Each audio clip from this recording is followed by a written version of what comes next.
नमस्कार, छत्तीसगढ़ डिबेट में आप सभी का बहुत स्वागत है और मैं हूं आपके साथ दिशा। छत्तीसगढ़ में लोकसभा के तीसरे और अंतिम चरण का मतदान 7 मई को संपन्न हुआ। इसी के साथ इन्हें मिलाकर प्रदेश की सभी 11 सीटों के लिए मतदान हो गया है।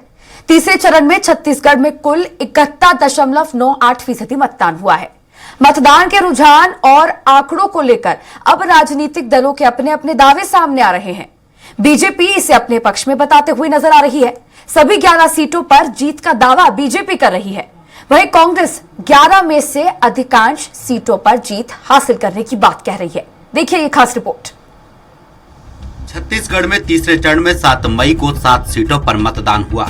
निर्वाचन आयोग ने 8 मई को मतदान प्रतिशत के अंतिम आंकड़े जारी कर दिए, जिसके मुताबिक छत्तीसगढ़ में कुल 71.98% मतदान हुआ है। जारी आंकड़ों पर नजर डालें तो सबसे ज्यादा सरगुजा लोकसभा में 79.89% मतदान हुआ है। वहीं सबसे कम बिलासपुर लोकसभा क्षेत्र में 64.77% मतदान हुआ है। शहरी क्षेत्रों की तुलना में ग्रामीण इलाकों में मतदान ज्यादा हुआ है। रायगढ़ लोकसभा में 78.85% मतदान हुआ है। वहीं कोरबा लोकसभा में 75.63% मतदान हुआ है। दुर्ग लोकसभा में 73.68% मतदान हुआ है। जांजगीर चांपा लोकसभा में 67.56% मतदान और रायपुर लोकसभा में 66.82% मतदान दर्ज किया गया है। प्रदेश में चुनाव संपन्न होने पर मुख्यमंत्री विष्णुदेव साय ने कहा कि पहले, दूसरे और तीसरे चरण में अच्छा मतदान हुआ है, जो हमारे पक्ष में है। देखिए, लोकतंत्र के महापर्व का समापन छत्तीसगढ़ में हो गया है। 3 चरणों में चुनाव था, तो कल 7 लोकसभा क्षेत्र का चुनाव संपन्न हुआ है और अच्छा मतदान हुआ है। जिस तरह से हमने पूरे प्रदेश का दौरा किया है, तो हम पूरे विश्वास के साथ कह सकते हैं कि पूरी सीट छत्तीसगढ़ की 11 की 11 सीट भारतीय जनता पार्टी जीत रही है। पूर्व सीएम भूपेश बघेल का कहना है कि 400 पार का नारा बीजेपी वाले भूल चुके हैं। दूसरा, संविधान बदलने के बाद बोलकर वह खुद उलझ चुके हैं।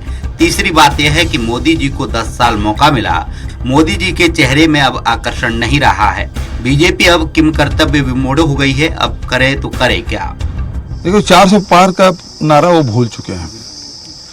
दूसरा, वो संविधान बदलने की बात बोल के वो खुद उलझ गए हैं।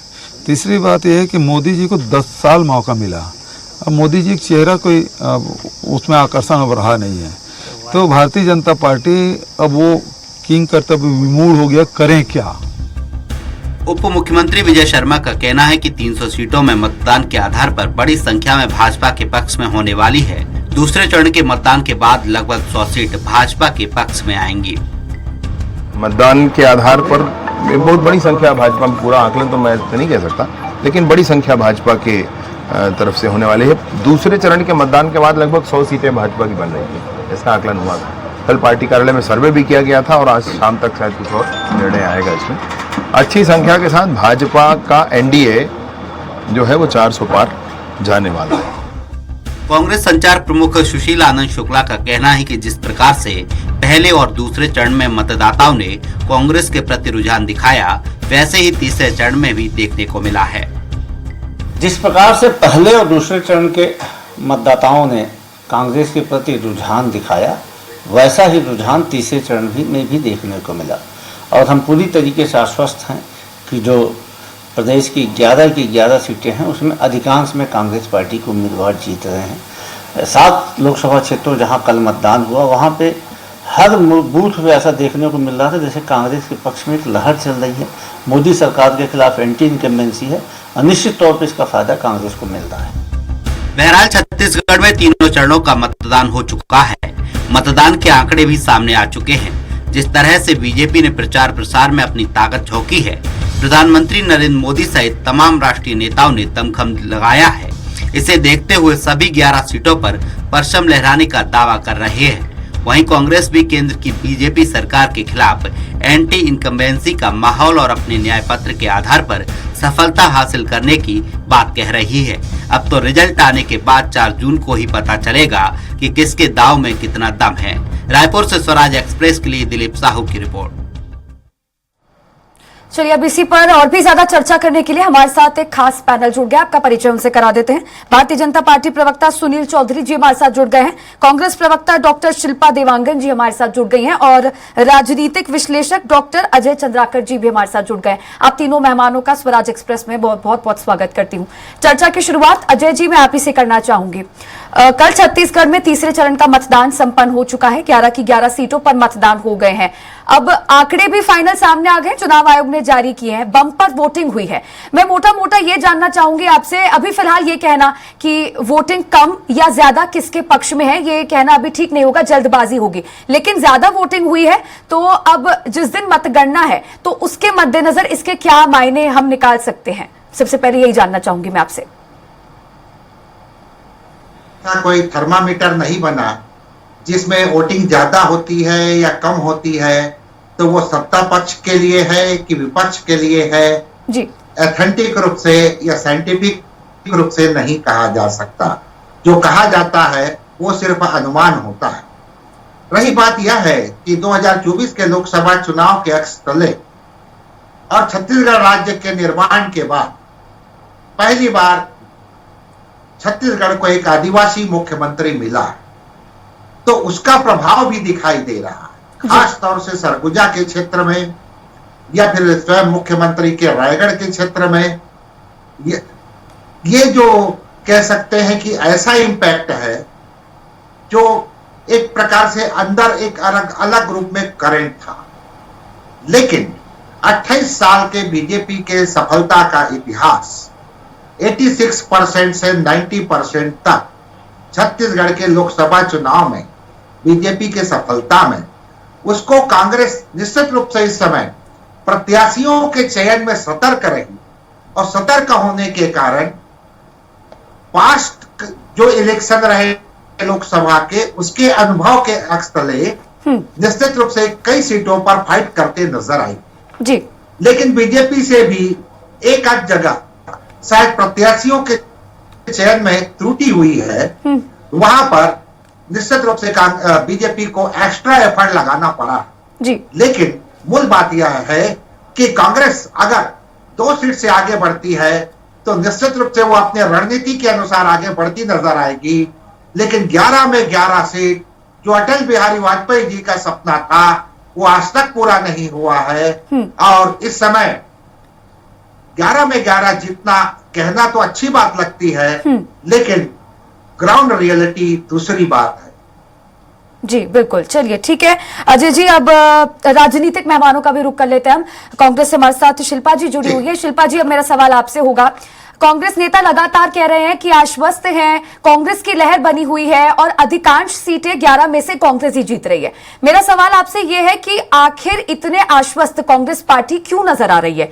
5 साल आप लोग सरकार में थे, आपके हाथों में सत्ता थी, सत्ता हाथ से चली गई, अब भारतीय जनता पार्टी है सरकार में, विश्वास आप लोगों ने जनता का खो दिया, तो अब लोकसभा चुनाव में जनता आपको क्यों चुने? भारतीय जनता पार्टी को ना चुन के कांग्रेस को क्यों चुने? जनता कांग्रेस पार्टी पर विश्वास करती है। जिस तरीके से आज धरातल स्तर पर हर वर्ग की समस्याओं को समझते हुए हमारे नेता राहुल गांधी जी ने पूरे देश की यात्रा पैदल की है और लोगों से बातचीत की है, उसी आधार पर 5 न्याय 25 गारंटियों की जो योजना, शानदार योजना जो बनाई है मैनिफेस्टो पर भारत की जनता, प्रदेश के साथ साथ पूरे देश की जनता विश्वास कर रही है। और ये जो विश्वास है वो जमीनी स्तर पर समस्याओं को समाधान करने और हल निकालने के मुद्दे पर है। और इसीलिए कांग्रेस जब मुद्दों की लड़ाई लड़ती है ना, तो जरूर हम ये बोल सकते हैं कि जनता हम पर विश्वास करेगी। बात हो रही थी यहाँ पर 11 में 11 सीटों का जो दावा बीजेपी करती है, ये आज तक पॉसिबल नहीं हो पाया। इन्होंने कहा निश्चित रूप से अब आगे भी पॉसिबल नहीं हो पाएगा, क्योंकि अधिकांश सीटें, बीजेपी से ज्यादा सीटें जीत कर लाने वाली है कांग्रेस पार्टी, क्योंकि कांग्रेस मुद्दों की लड़ाई कर रही है, बीजेपी जैसे हवाबाजी नहीं कर रही है। आदिवासी मुख्यमंत्री इन्होंने दिया, बिल्कुल स्वागत है, परंतु हसदेव की जो जंगल की कटाई लोगों ने देखी, डबल इंजन की सरकार में वो नहीं रोक पा रहे हैं। आरक्षण एक बहुत बड़ा मुद्दा था छत्तीसगढ़ में, जो राजभवन में दिसंबर 2022 से आज तक वो राजभवन में लंबित है। इन्होंने बड़े समुदाय, बड़े वर्ग को उनके हक अधिकारों से वंचित रखा हुआ है। तो ये जो इनकी नीति नियत और मंशा है वो आज छत्तीसगढ़ के समेत पूरे देश की जनता समझ रही है।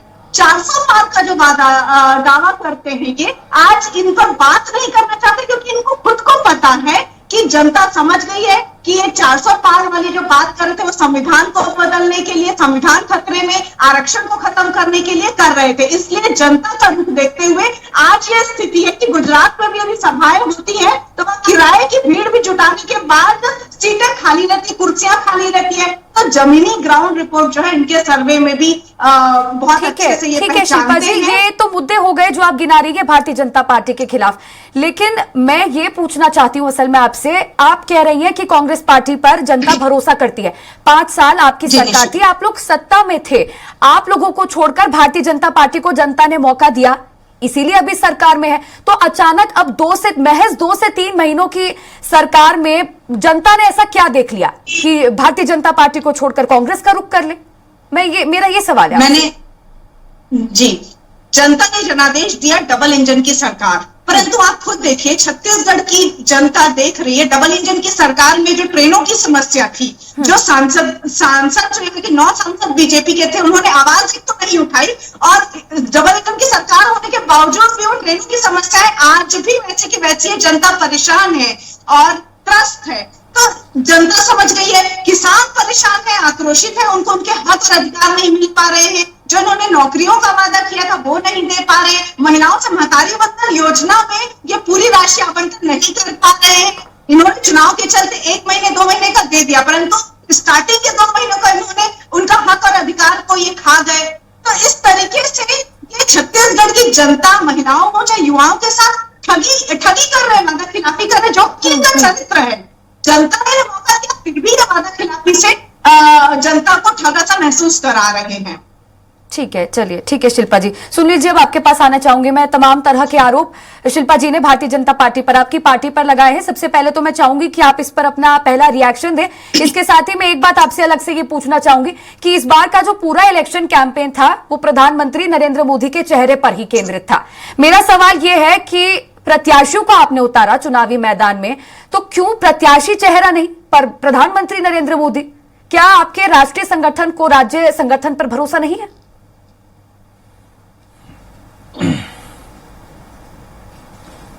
जी राम राम, जय जोहार, जय छत्तीसगढ़। जी देखिए, कांग्रेस कितनी दिशा विहीन है कि आज भी कांग्रेस को यही नहीं पता है कि कौन सी बातें करना चाहिए। चुनाव के पश्चात तो उनको ये बताना चाहिए कि छत्तीसगढ़ में आपकी जो 11 सीटों में मतदान हुए, किस आधार पर जनता आपको चुनेगी। अभी भी आलोचना में बैठे हैं, समीक्षा करने के दौर पे भी आलोचना कर रहे हैं, तो भगवान मालिक है। अब कौन, इनका भी कोई सैम पित्रोदा जैसे कोई होगा जो इनको स्क्रिप्ट लिख के देता है। सारे प्रवक्ता यही बोलते रहते हैं, जैसे ये बोल रही है शिल्पा जी, वो बिल्कुल स्क्रिप्टेड है। हर चैनल में आप खोल के देखो, यही बोलना है। भैया आपके पास भी पक्का मुझे पता है कोई ना कोई सैम पित्रोदा छत्तीसगढ़ में भी है, क्योंकि वैसे ही अनाप शनाप बयान यहां भी दिए जा रहे हैं। देखिए, मैं एक बहुत अच्छा आपको आंकड़ों के साथ बताता हूं। 2004 में भारतीय जनता पार्टी और कांग्रेस के बीच में लोकसभा के चुनाव हुए, तो छत्तीसगढ़ निर्माण के पश्चात तो हमारा अंतर 7.5% का था। अजय चंद्राकर सर हैं, उनको ध्यान भी होगा। 2004 में 7.5% था। 2009 में जब चुनाव हुए तो वो 8% से ज्यादा रहा। 2014 में 9% से ज्यादा रहा और 2019 में आकर के 10% से ज्यादा। मतलब लगातार लोकसभा के चुनाव में हमारा प्रतिशत जो है कांग्रेस से और हमारे बीच में जो अंतर है वो बढ़ता गया। अब अटल जी ने क्योंकि छत्तीसगढ़ में कहा था कि मुझे 11 की 11 सीट चाहिए, लेकिन अटल जी के सपने को लेकर के हम जैसे कार्यकर्ता लगातार मेहनत करते रहे और विश्वास मानिए इस बार अटल जी का वो सपना छत्तीसगढ़ में 100% पूरा होने जा रहा है। वोट परसेंट की तो बात छोड़िए कि 10% से बहुत ज्यादा हम जाने वाले हैं, क्योंकि हम तो विधानसभा में 10% के लगभग पहुंच चुके हैं। तो लोकसभा में जो आंकड़े हमारे पास हैं, इतिहास हमारा जो है, जो परफॉर्मेंस हमारा है, जो प्रदर्शन हमारे कार्यकर्ताओं ने और हमारे प्रत्याशियों ने किया है, उसके आधार पर देखिएगा। और अभी आपका एक प्रश्न था कि भाई आप मोदी जी के चेहरे पर चुनाव लड़ रहे, लोकप्रिय है, जनप्रिय है जनता के बीच में तो उपस्थित होकर के काम करने वाले लोग हैं। है, जनप्रिय है, जनता के बीच में उपस्थित होकर के काम करने वाले लोग हैं। और मोदी जी सर्वमान्य चेहरा है इस देश के, हमारी पार्टी के सर्वमान्य चेहरा है। तो स्वाभाविक रूप से हम मोदी जी के नेतृत्व में चुनाव लड़ेंगे, स्वाभाविक रूप से हम जगत प्रकाश नड्डा जी हमारे राष्ट्रीय अध्यक्ष उनके नेतृत्व में लड़ेंगे, हमारे शासन वाले मुख्यमंत्री, हमारे आदिवासी मुख्यमंत्री विष्णुदेव साय जी के नेतृत्व में लड़ेंगे। सुनील जी, मैं सहमत हूं इस बात से कि बहुत बड़ा चेहरा है प्रधानमंत्री नरेंद्र मोदी, दिग्गज चेहरा है भारतीय जनता पार्टी का। लेकिन मैं जनता के हिसाब से बात करूं तो जनता सांसद प्रत्याशी में एक ऐसी छवि देखती है कि जो जनता की समस्याओं को सुने, समस्याओं का निराकरण करे, जनता से रूबरू हो। तो क्या प्रधानमंत्री नरेंद्र मोदी आएंगे स्थानीय मुद्दे सुनने के लिए, कि सांसद जो बना है वो आएगा? आप ये बताइए ना, आप मोदी के चेहरे पर चुनाव लड़ रहे हैं, मोदी जी तो नहीं आएंगे ना सुनने बातें? नहीं, बिल्कुल बिल्कुल मोदी जी नहीं आएंगे। लेकिन शायद आपको जानकारी हो कि हमारे सम्मानित रायपुर से बृजमोहन अग्रवाल जी लड़ रहे हैं। रात के 3 बजे 3:30 बजे तक वो जनता से और लोगों की समस्याओं के लिए खड़े रहते हैं। उसी प्रकार से देखेंगे सरोज पांडे जी लड़ रही, कद्दावर चेहरा, जनता के हितों की लड़ाई लड़ती है, संगठन में बड़ा उनके ओहदा रहा है देश के अंदर में। वैसे ही आप जाएंगे तोखन साहू जी बिलासपुर से लड़ रहे हैं, पूर्व में विधायक रहे हैं, लगातार जनता के बीच में काम करते हैं। रूप कुमारी चौधरी लड़ रही महासमुंद से, वो पूर्व में संसदीय सचिव रही, वो जनप्रिय लोकप्रिय है। विजय बघेल जी वही हैं जिन्होंने भूपेश बघेल जी को धूल चटा दी थी पाटन के अंदर में, और वो लगातार सबसे ज्यादा वोट से चुनाव जीतते आ रहे हैं। ये काम कर रहे हैं सारे लोग, सारे चर्चित चेहरे हैं, सारे जनप्रिय चेहरे हैं, सारे लोकप्रिय चेहरे हैं, तभी तो जनता स्वीकार कर रही है। और ये नहीं कि मोदी जी काम करेंगे, भाजपा का एक एक कार्यकर्ता काम करता है। सांसद जी अपना काम करेंगे तो कार्यकर्ता भी अपने बूथ का सांसद ही होता है, कार्यकर्ता अपने बूथ का विधायक होता है, कार्यकर्ता अपने बूथ में सांसद, विधायक, प्रधानमंत्री बन के काम करता है। ये भाजपा और कांग्रेस में अंतर है। भाजपा में कैडर है, कांग्रेस में कहां पर कैडर है? अरे इनके पंडाल खाली थे, कल पंडालों से लोग उठ करके भाग गए। कुछ पंडालों में तो जो लोग बैठे थे वो भी नारा लगा रहे थे अब की बार 400 पार। ये मेरे खुद का आंखों देखा है। मैं उस समय सोचा वीडियो बना लूं, लेकिन कांग्रेस के लिए अप्रिय स्थिति होती, विपक्ष को इस प्रकार से भी नहीं बोलना चाहिए, तो मैंने नहीं बनाया। लेकिन लोग नारे लगाए, कांग्रेस का कोर वोटर निकला नहीं, कांग्रेस का कोर वोटर निकला नहीं। हम तो अपना नारा लगा ही रहे हैं कि अब की बार 400 पार। और देखिएगा 4 तारीख को, 4 जून को तैयार रहिए, हम तो मिठाई बांटने की पूरी तैयारी कर ले। हमने तो कल फटाके फोड़े रायपुर में 7 से 8 लाख वोट से जीतेंगे बृजमोहन अग्रवाल जी। देश में सबसे बड़ी जीत अगर होगी तो रायपुर में हमारे नेता, जनप्रिय नेता बृजमोहन अग्रवाल जी जीत रहे हैं। और इनके विकास उपाध्याय नींबू पानी पे आपत्ति लगा रहे थे, नींबू पानी को लेकर के धरना दे रहे थे। ये तो सोच है। एक लोकसभा का प्रत्याशी निर्वाचन आयोग से यह शिकायत करता है जिला प्रशासन से कि नींबू पानी क्यों बांट रहे। अरे गर्मी में प्रशासन ने अगर अच्छी व्यवस्था की, पहली बात बैठने में कुर्सियां लगाई, टेंट की व्यवस्था की, बढ़िया आदर्श मतदान केंद्र बनाया, उसमें क्या आरोप आप लगा रहे हैं? शिल्पा जी मौजूद है। जनता जो महंगाई का बोझ सह रही है तो जनता ने बीजेपी के खिलाफ वोट दिया, इसीलिए तो मुख्यमंत्री जी मतदान के दिन में मतदाता। शिल्पा जी हो गया, वो राग बंद करिए। ये बताइए कि कौन कौन सी सीट में आप किस पोजीशन पे हैं? अब महंगाई, बेरोजगारी छत्तीसगढ़ में जो सुनना था जनता सुन ली, कल सबने जाके कमल फूल का बटन दबा दिया। कमल फूल की आंधी चल रही है, भाजपा की आंधी चल रही है, न कोई गांधी नहीं चलेगा यहाँ अब। जीत रहे हैं। सुनील जी, मैं चाहूंगी शिल्पा जी को बोलने का मौका दें। शिल्पा जी, सुनील जी, मैं चाहूंगी आप उन्हें बोलने का मौका दीजिए। जीत रहे हैं बता दें। शिल्पा जी आप बता दीजिए, आप सुनील जी का जवाब दे दीजिए। आप कितनी आश्वस्त हैं? 11 सीटों में से कितनी सीटें कांग्रेस जीत रही है? आप एक फिगर बता दीजिए, कौन सी सीटें जीत रही हैं, कितनी सीटें जीत रही हैं, उनका जवाब दे दीजिए आप। 6 से 7 सीट बता रही हूँ मैं, 6 से 7 सीटों में कांग्रेस जो है उनके प्रत्याशी जीत, मतलब हारने के लिए लड़े, हम 11 की 11 जीतने के लिए लड़े। ये इनकी मनोदशा हार की दिख गई। देखिए सपने देखने में मोदी जी ने टैक्स नहीं लगाया। ऐसे 7 की बात करेंगे तो क्या जीतेंगे? एक नहीं जीतोगे आप। 11 के भी देखिए, मोदी जी ने सपने देखने पर टैक्स नहीं लगाए, इसलिए जो है आप सपने में साथ में मोदी जी ने तो दूर नहीं। अरे हमने 272 प्लस बोला था, जीते थे। 300 पार बोला, जीते थे। 400 बोला है, जीतेंगे। हम तो जो बोलते हैं वो करते हैं लोकसभा में। होने वाला राजनीतिक विश्लेषण भी आज कहते हैं कि वो सपना कभी आपका पूरा नहीं होगा। आज तो 400 पार का नारा भी भूल गए हैं। शिल्पा जी, एक सवाल सुनील जी का ये भी था कि आप बता रहे हैं कि 6 से 7 सीटें जीत रही हैं। सुनील जी सुनील जी रुक जाइए, आप रुक जाइए ना, हमारे साथ मौजूद है, आप जो आरोप लगा रहे हैं उनका जवाब देने की तो शिल्पा जी मौजूद है। आप बता दीजिए, आपने कहा 6 से 7 सीटें जीत रही है कांग्रेस, कौन सी सीटें जीत रही हैं? आप कैसे ये दावा कर रही हैं कि इन सीटों पर कांग्रेस जीत रही है? कोई दावे होंगे आप क्या, आप वो बता दीजिए, जवाब दे दीजिए।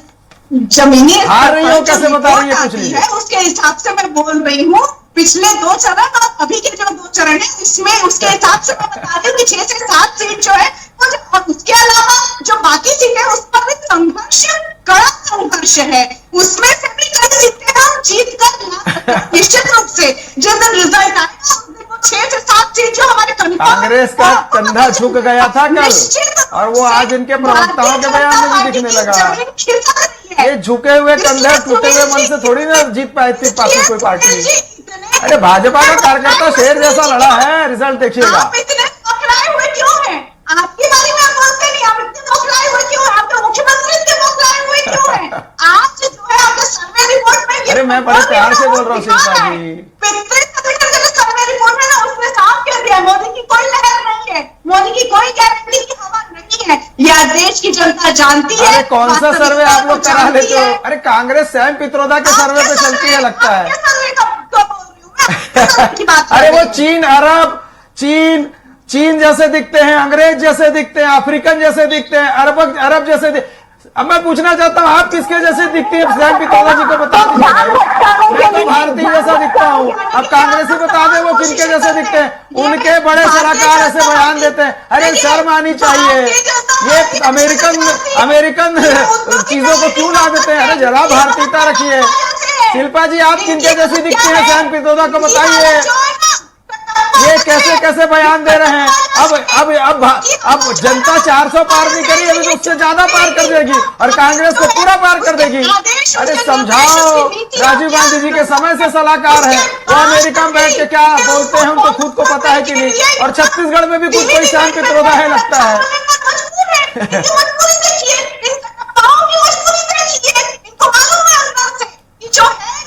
अरे वो अफ्रीकन बोल रहे हैं भैया, अफ्रीकन जैसे दिखते हैं बोल रहे हैं घर वालों को। अरे मैं तो भारतीय हूँ भैया, मैं अफ्रीकन, अरब और वो चाइना और अंग्रेज होने वाला नहीं दिखता।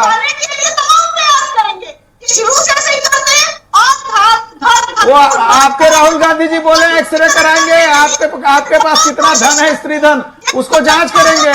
तो आप लोग बताओ भाई, आप लोग का स्त्री धन का जांच होना चाहिए। कांग्रेस सरकार आएगी तो आधा ले लेंगे।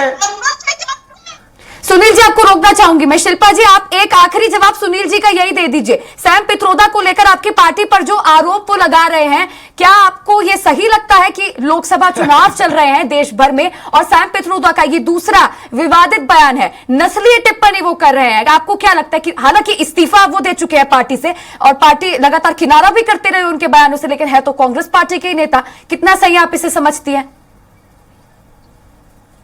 मुझसे सवाल है? जी शिल्पा जी।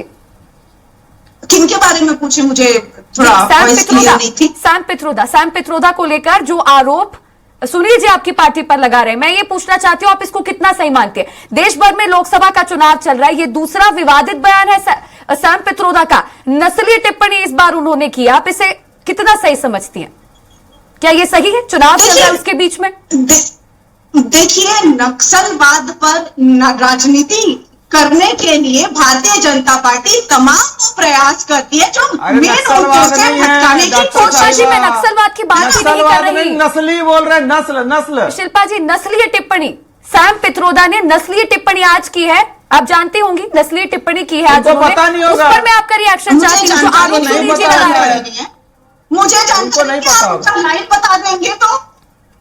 देखिए शिल्पा जी, आप ही के तो पार्टी के नेता है, आप बोल रहे हैं ये जानकारी नहीं है, आप कैसे सुनील जी के आरोप का जवाब देंगी? आज की जो जानकारी। चलिए ठीक है, समय का अभाव है सुनील जी, शिल्पा जी आप दोनों से और चर्चा नहीं कर पाऊंगे। एक आखिरी टिप्पणी हमारे साथ राजनीतिक विश्लेषक जुड़े हैं अजय जी, उनसे लेना चाहूंगी।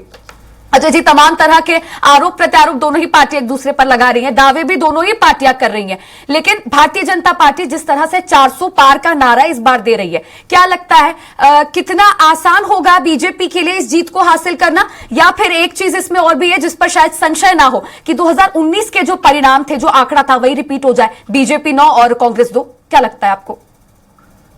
देखिए, आज के डिबेट में आपका पहला प्रश्न जो सुनील जी से पूछी थी वो बहुत बढ़िया प्रश्न था जी कि मोदी जी के नाम से 2014 में 24% वोट मिला था, अब प्रत्याशियों के नाम से 66% और अन्य 10% अन्य मुद्दों के कारण 2019 में यह 30% हो गया था प्रधानमंत्री जी के नाम से और प्रत्याशियों के नाम से 70% प्लस उसमें मुद्दे थे। देखिए, छत्तीसगढ़ हिंदी बेल्ट का वोटिंग बिहेवियर अलग है, लेकिन समूचे भारत को देखें तो बीजेपी पहला टारगेट, ठीक है वो 400 का तारा दी, 370 के ऊपर बात हुई, लेकिन बीजेपी का टारगेट है और आज अमित शाह जी का जो स्टेटमेंट रहा है वो काफी गौर करने लायक है। 272 पहला अचीवमेंट और 272 के बाद जो है वो प्लस 2019 में 30 सीट बीजेपी को ज्यादा मिली थी बहुमत से, लेकिन उस समय पुलवामा था, विपक्ष में वो यूनिटी नहीं थी, तो इस समय चुनौती बहुत ज्यादा और आने वाला 259 सीट में बीजेपी 137 सीटों पर जीती थी। अगर 137 सीटों पर पुनः सफलता हासिल करना है तो इस समय संघर्ष ज्यादा है और बीजेपी से संबंधित जो स्टेट रहे हैं उनमें मध्य प्रदेश को छोड़ दीजिए, कुछ सीट बाकी है, बाकी 259 में 137 का रिकॉर्ड रहा है बीजेपी का। अब उसमें वो किस तरह से एपीआर होती है और विपक्षी गठबंधन किस तरह से बात करती है, तो अभी जब तक आखिरी चरण का मतदान नहीं हो जाता तो अनुमान लगाना विश्लेषक के लिए बहुत ही कठिन काम है। लेकिन 2024 का लोकसभा चुनाव अलग राजनीतिक पर्यावरण में हो रहा है और प्रत्येक चरण के बाद नैरेटिव बदलते जा रहा है। बिल्कुल जी, बिल्कुल। चलिए, आप तीनों मेहमानों का जुड़ने के लिए और तमाम चर्चा मेरे साथ करने के लिए बहुत बहुत शुक्रिया। तो कल्याणी के 7 मई को छत्तीसगढ़ में आखिरी चरण का मतदान संपन्न हो चुका है। 11 की 11 सीटों पर वोट पड़ चुके हैं। भारतीय जनता पार्टी और कांग्रेस, जिन दोनों पार्टियों में सीधा मुकाबला है, अपने अपने दावे कर रही हैं, मजबूती से कर रही हैं, आरोप भी लगा रही हैं, लेकिन अब इंतजार है 4 जून का, जिस दिन होगी मतगणना और देखने वाली बात होगी कि सियासी पलड़ा किस ओर झुकता है। फिलहाल छत्तीसगढ़ डिबेट में इतना ही। अब देखते रहिए स्वराज एक्सप्रेस। नमस्कार।